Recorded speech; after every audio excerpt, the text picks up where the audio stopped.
अस्सलाम वालेकुम जी। गुज़िश्ता रोज़ 2 मुलाकातें हुईं, एक लाहौर में, एक लंदन में। दोनों शहरों के नाम से पहले एल आता है। लंदन स्टॉक एक्सचेंज को भी एलएसई बोलते हैं और लाहौर स्टॉक एक्सचेंज को भी एलएसई ही बोला जाता है। तो ये दोनों शहरों के अंदर 2 मुलाकातें हुईं। जो लंदन की मुलाकात की खबर लीक की गई और उसका काउंटर लीक अभी तक नहीं आया, वो ये थी कि पाकिस्तान के अंदर मुक़तदरा के 2 आला अफ़सरान यहाँ पे तशरीफ़ लाए और उनके साथ तमाम टर्म्स एंड कंडीशन तय हो गई हैं और डील को लॉक कर दिया गया है। टर्म्स एंड कंडीशन में ज़्यादातर ये था कि इस इशू के ऊपर आप कार्रवाई नहीं करेंगे या इस मामले के अंदर आप टांग नहीं फंसाएंगे। मतलब कल को कोई आके ये जो अस्करी टावर बना है लिबर्टी मार्केट के पास, इसके ही ऊपर वाली मंजिलें गिराना शुरू कर दे। शहबाज शरीफ को तो पुरानी आदत है ना, प्लाजे गंजे करने की पुरानी आदत है ना शहबाज शरीफ को। पिछली दफ़ा भी जब आया था तो इसने प्लाजा गंजा कर कई प्लाजे गंजे किए थे, ऊपर की 4-4 10-10 मंजिलें उड़ा दी थी। तो ये जो इतना बड़ा कंक्रीट का स्ट्रक्चर आपने शहर की सबसे अहम जगह के ऊपर ला के खड़ा कर दिया है बगैर किसी लॉजिक के और जस्टिफिकेशन के, जबकि उससे पहले supreme court justice Khalilur Rahman Ramday की सरबराही में यहाँ पे इतनी बड़ी बिल्डिंग्स बनाने के ऊपर पाबंदी लगा के जो बड़ी बिल्डिंग्स बन गई थी या बन रही थी उनकी कई ऊपर वाली मंजिलें उड़वा चुकी थी। उस सूरत के अंदर कल को कोई और रमदे निकल आए और वो गिरवाना शुरू कर दे और आगे हुकूमत कहे जनाब हमारे पास तो कोई ऑप्शन ही नहीं है, डिले हम नहीं कर सकते, अदालत हमें ठोक देगी। तो ये इस तरह की कोई अंडरटेकिंग्स वहाँ पे हुई, लेकिन वहाँ पे सिर्फ इतनी खबर लीक की गई कि जनाब आए थे। अब सवाल ये पैदा होता है कि जो कल दी प्रिंट के अंदर खबर छपी है और जिसके अंदर बताया गया कि टॉप ऑफिशियल्स पाकिस्तान के मुक़तदरा के वो दावा किया गया, अगरचे उस दावे की बड़ी स्ट्रॉन्ग कंट्राडिक्शन और डिनायल है, लेकिन दी प्रिंट के अंदर वो छप गई कि उनको लंदन के अंदर मुलाकात नहीं दी गई। तो अगर टॉप को मुलाकात नहीं दी गई तो उनके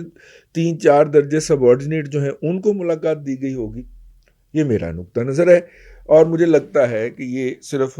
मीडिया की कंजम्पशन के लिए थी, लेकिन चूँकि अनीक नाजी साहब वहाँ पे मुकीम हैं और वहाँ के साथ मुकम्मल राब्ते में हैं और चूँकि उन्होंने कहा है और वो बग़ैर कंफर्म किए ख़बर नहीं देते, तो इसका मतलब है कि कुछ हलचल है तो सही। लाहौर में मुलाकात हुई और जनाब सादक और अमीन साहब जो थे वो पंजाब के डाकुओं के घर चल के गए और सरकारी तौर पे मकसद बताया गया कि जनाब वो शुजात हुसैन साहब की सेहत के बारे में कुछ दरियाफ्त करना था। वैसे उनकी सेहत तो ख़राब हो के बेहतर भी हो गई हुई है कई, और साथ में उन्होंने अपनी पूरी जो इत्तेहादियों की टीम जो थी बमा अपने वसीम अकरम प्लस के चौधरी साहब के गिड्डे गोटों को हाथ लगाया। ये दूसरी अहम मीटिंग थी। ये वो मुनिसलाई हैं या ये जो वो चौधरी शुजात हुसैन हैं कि जिनको मुक़तदरा को जिन्होंने चौधरियों को इमरान खान की दुम के साथ बांधा था, उनको ये कहना पड़ता था कि साड़ी गल नहीं सुनते जनाब, एनू बाज कराओ, ठीक है। फिर उस पर वीडियो भी लीक करवानी पड़ती थी उनको। जब ये तब की बात है जब जहांगीर तरीन साहब जो थे वो हैं उनकी गाड़ी छिनती थी ना जनाब इमरान खान के साथ, फिर वो रांदा दरगाह हो गए, लेकिन जहांगीर तरीन साहब के साथ रिक्वेस्ट करते हुए चौधरियों की एक वीडियो लीक हो गई थी, अगर आपको शुरू के दिन याद हूँ तो सिंपल मुलाकात के लिए भी रिक्वेस्ट करनी पड़ती थी और जिस महफिल के अंदर मुनिसलाई होते थे उस महफिल के अंदर ना सिर्फ के महात्मा बल्कि छोटे जो गॉड्स हैं, जो छोटे भगवान हैं, वो भी कहते थे कि जो हमारी पॉलिसी है हम इसमें नहीं जाएंगे। उस चौधरी शुजात हुसैन को और उस चौधरी परवेज लाई को और उस चौधरी मुनस लाई के दर दौलत के ऊपर महात्मा को दूसरी हाज़िरी देनी पड़ गई और हाज़िरी भी ऐसी कि आखिरी वक्त तक जिसका इंश्योर नहीं था उनको बाकायदा इंतज़ार करवाया गया कि हूँ चौधरी साहब उठ रहे ने तो हूँ चौधरी साहब वाशरूम च गए ने तो हूँ चौधरी साहब नूं डकार आ गया तो हूँ चौधरी साहब की तबीयत फिर जी दवाई लैन लगे ने। इस तरह करके उन्हें इंतज़ार करवा के ये जो मीटिंग दी गई, इसकी पहली लीकेज जो थी وہ فواد چودھری صاحب نے میڈیا کو جاری کی، جس کے اندر بتایا گیا کہ سب کچھ شانتی امن سے ہو گیا ہے، اور چودھری برادران جو ہیں انہوں نے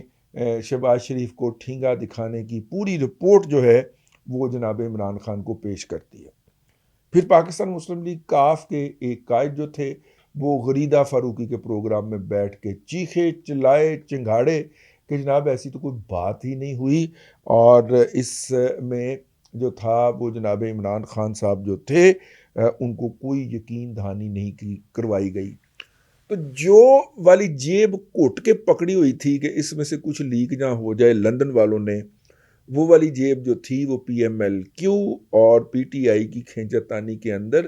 باہر جا پڑی، اس میں پڑا ہوا سارا سامان۔ لیکن میڈیا چونکہ کنٹرول ہے تو اس لیے کوئی زیادہ ایشو نہیں بنا کہ دونوں پارٹیاں اس اجلاس کے بارے میں مختلف باتیں کر رہی تھیں۔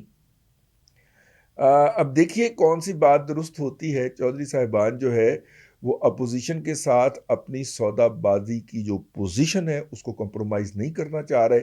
اور وہ چاہتے ہیں کہ ادھر بھی ذرا رابطے رہیں تاکہ اگر کوئی معاملہ بدلے تو ہم جمپ مار کے اس کشتی میں سوار ہو سکیں،